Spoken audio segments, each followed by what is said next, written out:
6 months ago, I joined a new gym. My doctor said I needed to take my health seriously, lose some weight, manage my stress.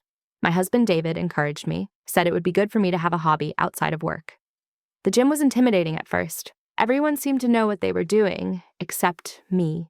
I was fumbling with the machines, probably doing everything wrong, when this woman approached me.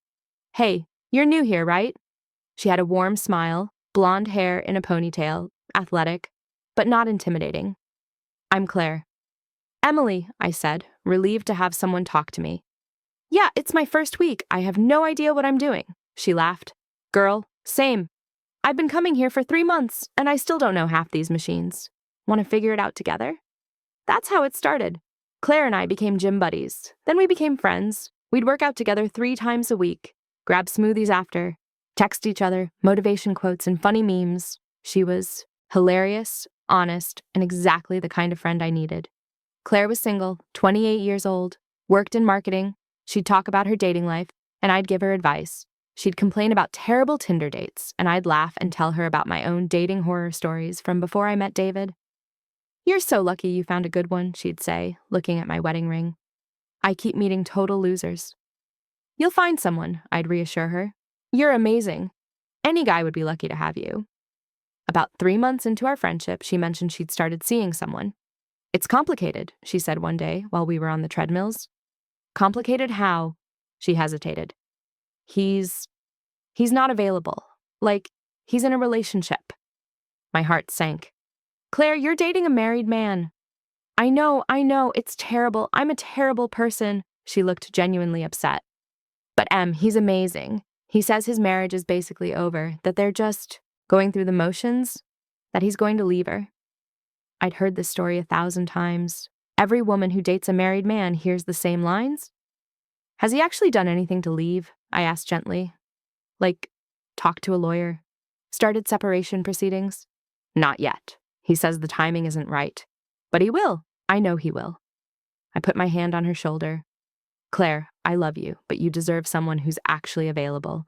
Someone who can take you out in public, introduce you to their friends, build a real future with you. This guy is using you." She got defensive. "You don't know him. You don't know us." "You're right, I don't, but I know you. And you deserve better than being someone's secret." She went quiet.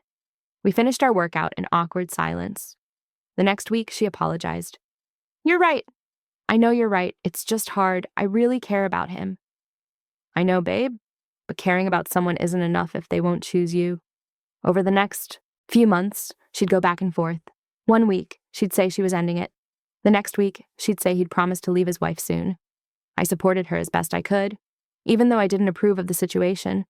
Meanwhile, things at home with David were fine, normal. He was working a lot, which wasn't unusual. He was a sales manager, always had late meetings, client dinners, work events.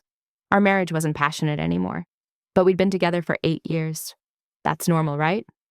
Then came last Tuesday. Claire and I were at the gym, taking a break between sets. Her phone was on the bench between us. It lit up with a text notification. I wasn't trying to snoop. I really wasn't. But the phone was face up and the wallpaper caught my eye. It was a photo of Claire with a man. They were at a restaurant, his arm around her, both smiling at the camera. A couple photo. Her and her secret boyfriend. Except the man in the photo was my husband. My vision blurred. My ears started ringing. I couldn't breathe. You okay?" Claire's voice sounded far away. I grabbed her phone, stared at the photo. It was definitely David. Same crooked smile. Same watch I'd bought him for our anniversary. Same shirt hanging in our closet. "Where did you take this photo?" My voice didn't sound like mine. Claire looked confused, then saw what I was looking at. Her face went white. That's...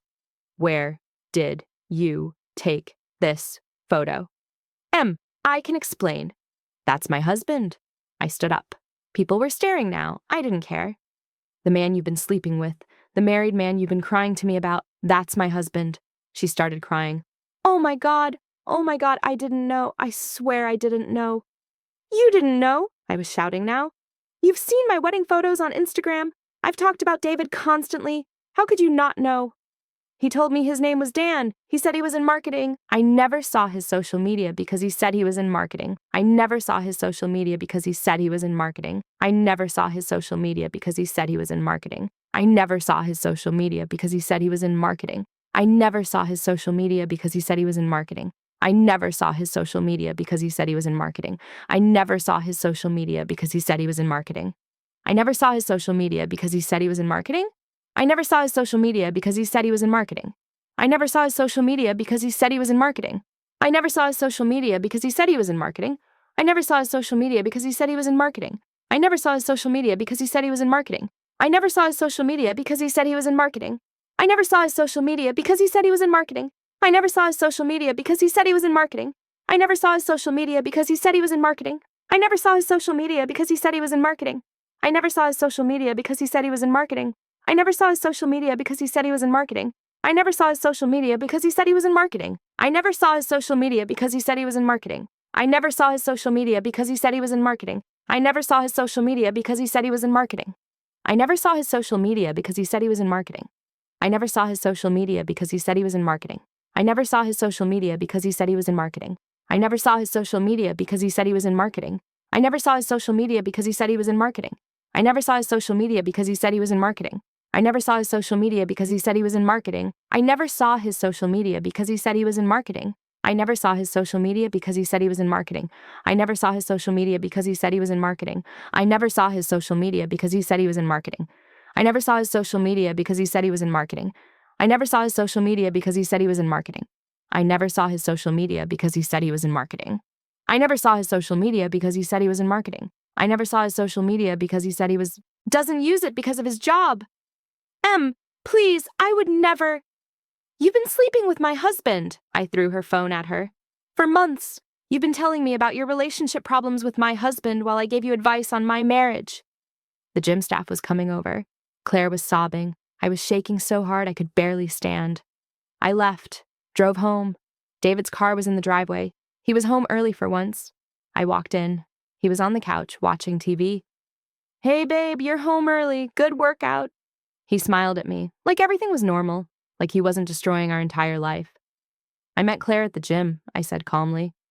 Oh yeah? That friend you're always talking about? Yeah. Funny thing. She showed me a photo of her boyfriend today. I watched his face, watched the exact moment he realized. The color drained.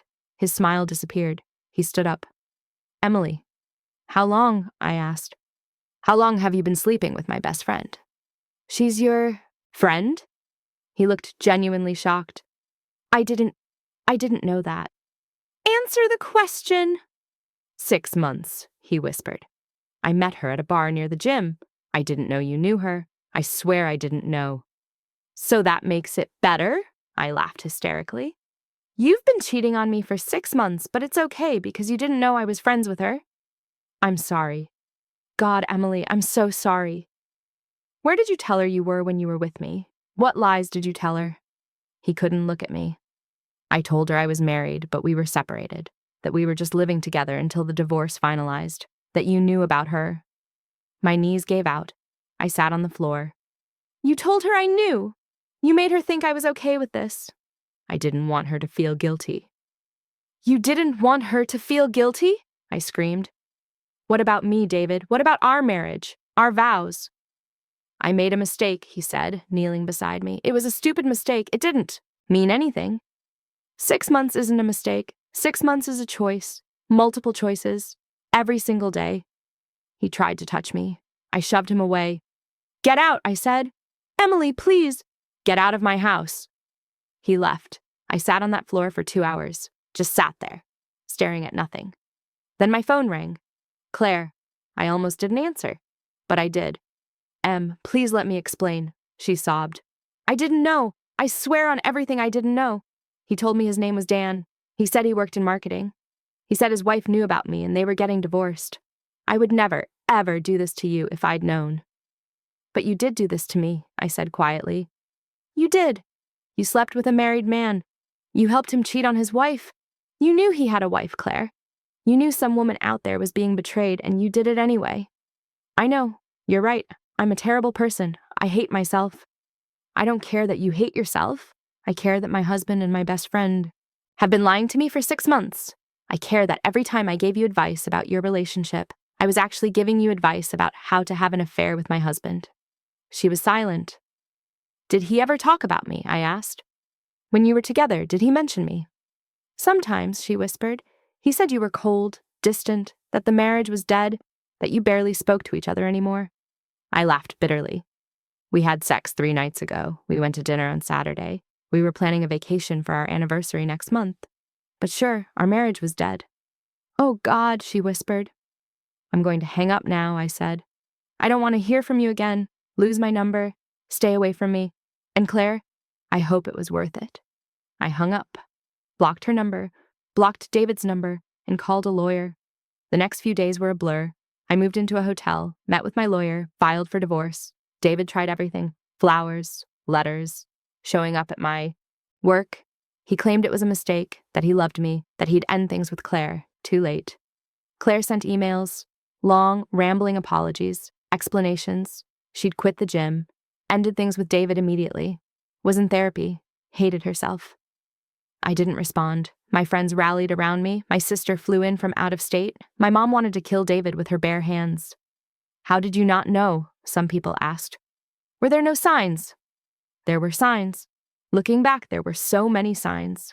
The late nights, the new cologne, the password on his phone, the way he'd smile at texts and say it was just work, the mysterious charges on our credit card for restaurants I'd never been to.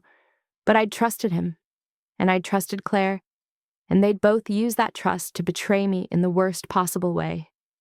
3 months later, the divorce was finalized. David tried to reconcile until the very end, claimed he'd made the biggest mistake of his life, that he wanted me back. That, Claire, meant nothing. I didn't care anymore. The man I loved, the man I married, didn't exist.